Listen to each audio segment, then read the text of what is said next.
हमारे बिहार में बहुत सारी ऐसी महिलाएं हैं जिन्होंने अपना बंध्याकरण करवा लिया, एक बच्चा पे या दो बच्चा पे।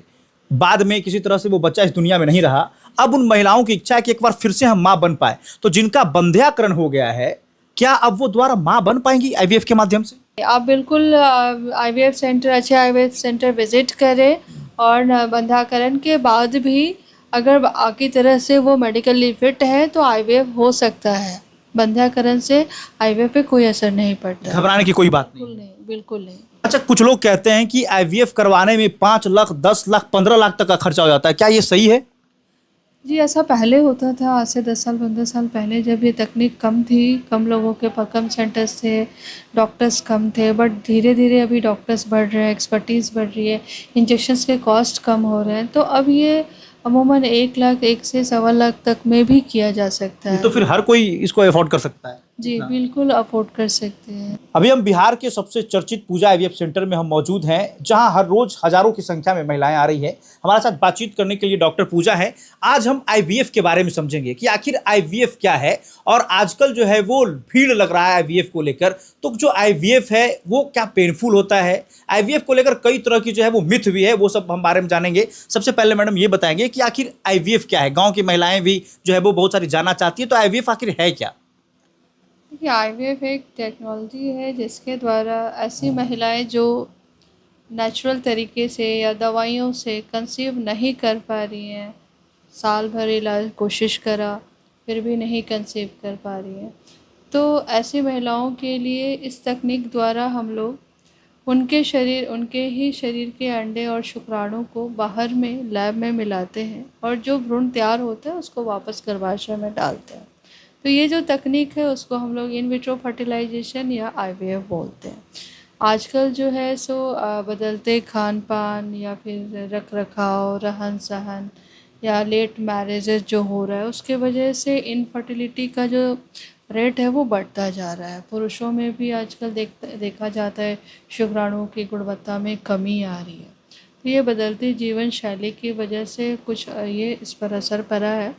दूसरा, आजकल लोग जागरूक भी हो गए हैं, तो इसीलिए बहुत सारे लोग अब, पहले क्या होता था इलाज नहीं करा पाते थे, बट अब आईवीएफ की सुविधा से जो बहुत सालों से निसंतान है ऐसे लोग भी माँ बाप बन सकते हैं। अच्छा, कुछ लोग ये कहते हैं कि आईवीएफ के दौरान काफी दर्द होता है, बहुत सारे इंजेक्शन लगते हैं, काफी पेनफुल होता है। तो क्या सच में ऐसा है कि आईवीएफ के दौरान दर्द का सामना करना पड़ता है काफी? जी, देखिए, आईवीएफ का जो प्रक्रिया है ना, ये एक्चुअली मासिक का दूसरा तीसरा दिन से यूजुअली हम लोग जो है सो इंजेक्शंस लगाते हैं। तो डेली आना होता है, इंजेक्शंस लगाना होता है, बट ये इंजेक्शन ज़्यादा पेनफुल नहीं होता है। स्किन पे लगता है, बहुत सुई के समान ये होता है, बहुत पतला सुई होता है, दर्द नहीं होता है। और दूसरा, अगर जो मरीज़ सुई नहीं लगाना चाहते तो आजकल पेनलेस इंजेक्शंस भी आ गए हैं मार्केट में, जिसके द्वारा हम लोग हार्मोन्स दिया जा सकता है और औरत का जो अंडाणु है वो तैयार करके बच्चा तैयार कर सकते हैं। तो अभी जो है निडल फ्री आईवीएफ भी हो रहा है, बिना सुई के भी, बिना ज़्यादा दर्द के भी आईवीएफ किया जा सकता है। मतलब कुछ तरह के इस तरह का मिथ्या भी है कि ज्यादा दर्द होता है? जी, ये मिथ्या है, बिल्कुल मिथ्या है। निडल बहुत ही पतला होता है और जो बिल्कुल भी दर्द नहीं सहना चाहते तो उनके लिए needle free IVF, needle free injections भी आ गए हैं, जो कि बिना सुई के हम लोग उसको बस प्रेशर के माध्यम से हार्मोन्स को शरीर में दे देते हैं। मेडिकल काफी डेवलप कर रहा है धीरे धीरे। जी, धीरे धीरे डेवलप करा और आगे चल के शायद एक ही सुई से या फिर कम इंजेक्शंस लगा कर भी आईवीएफ हो जाए। अच्छा, बहुत सारी ऐसी महिलाएं हैं जिनका पीरियड लगभग जो है वो 4-5 सालों से बंद है, तो वो क्या माँ बन पाएंगी वो? जी, देखिए, अगर महिला का पीरियड बंद है तो उसमें हम लोग कारण देखते हैं, है ना? कभी कभार गर्भाशय में कारण हो सकता है, कभी उसके अंडाणु में, अंडाशय में कारण हो सकता है। अगर महिला का उम्र 40 से ज़्यादा है या मेनोपॉज आ गया है तो ऐसी महिलाओं में हम लोग हार्मोन्स देते हैं और पीरियड्स लिवाते हैं और फिर उसका आईवीएफ किया जा सकता है। बट कानून, जो अभी एक नया कानून बना है, उस आधार पे 50 से महिला का उम्र कम होना चाहिए। ऐसी महिलाएं अगर आती हैं हम लोग के पास तो हम लोग उनका आईवीएफ कर सकते हैं। हो सकता है? जी, बिल्कुल हो सकता है। देखिए, एक और बड़ी सवाल जो सारी महिलाओं को इस जानने की जरूरत है। एक सवाल ये है कि हमारे बिहार में बहुत सारी ऐसी महिलाएं हैं जिन्होंने अपना बंध्याकरण करवा लिया, एक बच्चा पे या 2 बच्चा पे, बाद में किसी तरह से वो बच्चा इस दुनिया में नहीं रहा, अब उन महिलाओं की इच्छा है कि एक बार फिर से हम माँ बन पाए, तो जिनका बंध्याकरण हो गया है, क्या अब वो दोबारा माँ बन पाएंगी आईवीएफ के माध्यम से? जी बिल्कुल, आईवीएफ में देखिए मेन तो यही है ना, जिसका भी ट्यूब ब्लॉक है बिल्कुल या बंध्याकरण के द्वारा ब्लॉक कर गया है, बिल्कुल। तो ऐसे में हम लोग जो औरत का अंडा होता है वो बाहर निकाल कर लैब में बना लेते हैं, यानी जो ट्यूब का काम होना था वो बाहर लैब में हो रहा है। अच्छा। तो ट्यूब कट गया, जुड़ बंध्याकरण हो गया, उससे हमें फ़र्क नहीं पड़ता है।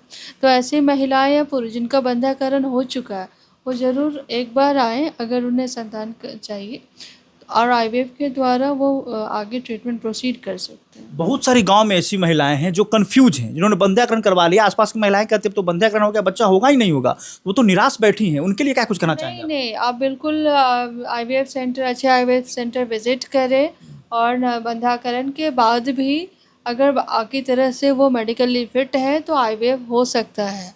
बंध्याकरण से आईवीएफ पे कोई असर नहीं पड़ता है। घबराने की कोई बात नहीं। बिल्कुल नहीं, बिल्कुल नहीं। अच्छा उनके लिए आईवीएफ बहुत मददगार है। अच्छा, आईवीएफ को लेकर कुछ और मिथ्या है। कुछ लोग कहते हैं कि जैसे नॉर्मल डिलीवरी होता है, बेबी जो होता है, वैसा जो आईवीएफ का बच्चा होता है वो स्वस्थ नहीं होता है। ये मिथ्या है या फिर ऐसा सच में कुछ है? नहीं, ऐसा ये एक मिथ्या है। नॉर्मल प्रेगनेंसी में भी कुछ चांसेस होते हैं कि बच्चे में कुछ जेनेटिक डिफेक्ट हो, और वही चांसेस आईवीएफ में भी होता है, और उसके लिए बहुत सारे टेक्नोलॉजी और टेस्ट भी होते हैं। अगर आप चाहें तो आईवीएफ के दौरान जेनेटिक टेस्ट द्वारा पहले ही पता कर सकते हैं। एम्ब्रियोज़ का जांच हो जाता है, कुछ चीज़ें जांच कर सकते हैं, या ड्यूरिंग प्रेगनेंसी अगर आप प्रेगनेंसी हैं तो भी जेनेटिक टेस्ट द्वारा पता कर सकते हैं। बट ऐसा बिल्कुल नहीं है कि आईवीएफ से हो रहा है इसीलिए बच्चे में जेनेटिक डिफेक्ट होगा या बच्चा विकलांग होगा, इस तरह का ये एक मिथ्या है। अच्छा, हमारे देश में एक चीज़ और देखते हैं कि ये पुरुष प्रधान देश है। कभी कभी ऐसा भी देखने को मिला है कि जब घर में पत्नी की डिलीवरी नहीं हो रही है तो पति दूसरा शादी कर लेता है। ऐसी कई शिकायतें आपके पास भी आई होगी, तो इस तरह से अगर जो कोई कर रहा है उनके लिए क्या मैसेज रहेगा एज अ चिकित्सक हैं आप? नहीं, बहुत बार ऐसा होता है, और डेफिनेटली हम लोग के पास भी ऐसे कपल्स आते हैं, आपस में उनका शादी टूटने वाला होता है। अच्छा, बहुत कभी बार ऐसा महिलाएं रोती भी हैं हम लोग के सामने कि मैडम कैसे भी करा दीजिए, ताकि घर न टूटे? घर न टूटे, हस्बैंड दूसरा शादी करने जा रहे हैं कुछ भी करके। तो देखिए, हम पुरुषों के लिए यही कहेंगे, सबसे पहले तो दोनों आदमी का जांच ज़रूरी होता है। और मेरे पास जो कपल्स आते हैं जहाँ सेकंड मैरिज की बात होती है, उसमें 50% में हस्बैंड का भी कारण होता है। तो अब देखिए, दूसरी शादी करने से उनका कारण तो नहीं खत्म फिर हो वही जाएगा। प्रॉब्लम आएगा उनका। हाँ, प्रॉब्लम आ सकता है। इसीलिए अभी इतना एडवांस तकनीक आ गया है, सुविधा है, कम खर्चे में आईवीएफ हो सकता है, तो ये इस तरह का मन में ना लाएं, और एक बार अच्छे सेंटर पे इलाज करवाएं। अच्छा आईवीएफ की मदद से ज़रूर हो सकता है। अच्छा, कुछ लोग कहते हैं कि आईवीएफ करवाने में 5 लाख, 10 लाख, 15 लाख तक का खर्चा हो जाता है, क्या ये सही है? जी, ऐसा पहले होता था, आज से 10 साल 15 साल पहले, जब ये तकनीक कम थी, कम लोगों के पास, कम सेंटर्स थे, डॉक्टर्स कम थे। बट धीरे धीरे अभी डॉक्टर्स बढ़ रहे हैं, एक्सपर्टीज़ बढ़ रही है, इंजेक्शंस के कॉस्ट कम हो रहे हैं, तो अब ये अमूमन 1 लाख, 1 से सवा लाख तक में भी किया जा सकता तो है। फिर हर कोई इसको अफोर्ड कर सकता है जी इतना? बिल्कुल अफोर्ड कर सकते हैं। अच्छा, एक और अंतिम सवाल ये है कि बहुत सारी महिलाएं जो है वो आईवीएफ को करवा के जो है वो माँ बन पा रही हैं, लेकिन कुछ कुछ लोगों का रिजल्ट नहीं भी आता है, वो महिलाएं काफ़ी निराश होती है। अगर वैसा किसी को कुछ सामना करना पड़ रहा है तो वो महिलाएं क्या करेंगी? आईवीएफ एक तकनीक है, मेडिकल प्रोसीजर है, और मान के चलना चाहिए कभी कभार 1 2 3 अटैम्प्ट भी लेना पड़ सकता है। ठीक है, तो इससे निराश नहीं होना है ना। फिर देखिए, 60-70% पेशेंट अगर प्रोफाइल सही है, उन लोगों का रिपोर्ट सही है, तो यूजुअली रिजल्ट पॉजिटिव होता है। बट बहुत सारा चीज़ होता है, जैसे उम्र हो गया, पुरुष का शुक्राणु का गुणवत्ता हो गया, औरत के अंडाणु का गुणवत्ता हो गया, अब किस जगह करा रहे हैं, एक्सपर्टीज़ कैसा है, लैब कैसा है, इन सारी चीज़ों पर आईवीएफ का सक्सेस रेट निर्भर करता है। इसीलिए हम लोग भी कहते हैं कि अगर सही समय पे कराया जाए तो सक्सेस अच्छा होगा।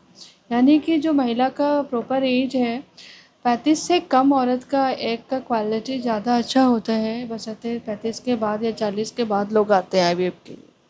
तो सक्सेस पुरुष और औरत दोनों की उम्र पे निर्भर करता है, इसलिए सही समय पे आप इलाज का चुनाव करें, और इससे बिल्कुल ना घबराएं। कभी कभार हो सकता है फर्स्ट अटेम्प्ट ना हो, लेकिन लगे रहने से उस पे कारण पता करना होगा आपको, आपके डॉक्टर से बात करनी होगी कि कहाँ चूक रह गया, या कहीं अंडे की गुणवत्ता तो नहीं कमज़ोर है, या पुरुष का शुक्राणु तो क्वालिटी तो नहीं ख़राब है, हम आगे क्या कर सकते हैं, या गर्भाशय में कोई दिक्कत तो नहीं है।